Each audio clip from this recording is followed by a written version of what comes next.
Welcome to our Facebook Live on how to manage big emotions part 2. Last time we talked a little bit about Jack and getting hit with an email from his boss that they needed a meeting. He didn't know why, and it was pretty stressful for him, kind of ruined his day. And we talked about looking at what's underneath those emotions and why are they even there. Today I want to talk a little bit about once you identify why they're there, what steps to take from there, where to go from there. And the first thing is to figure out, is it something that you can control, that you can do something about, or is it not? If it is something that you can control, pretty simply, what can you do about it? Develop a plan and to take care of it. Most of the time, once that thing is taken care of, once that trigger is addressed, the emotions are gonna dissipate pretty easily for you.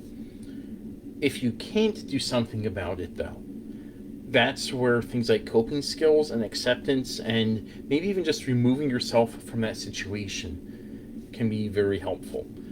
And coping skills, it can be anything from calling someone, going for a run,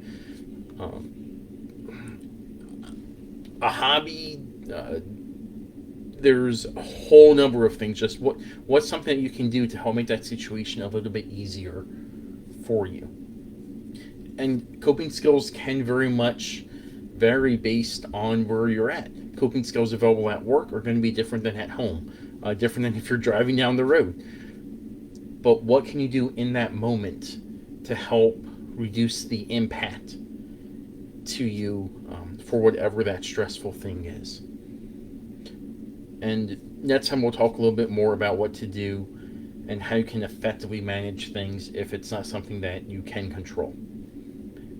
And then the third part is how to prevent a reoccurrence from happening again. So whether or not it is something you can directly control, if it is something you can control, then what can you do about it so you don't get triggered again, so it's not such a big thing for you?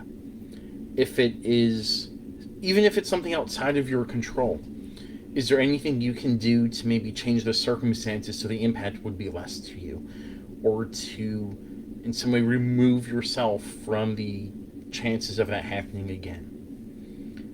So once you identify what's bugging you, you can look at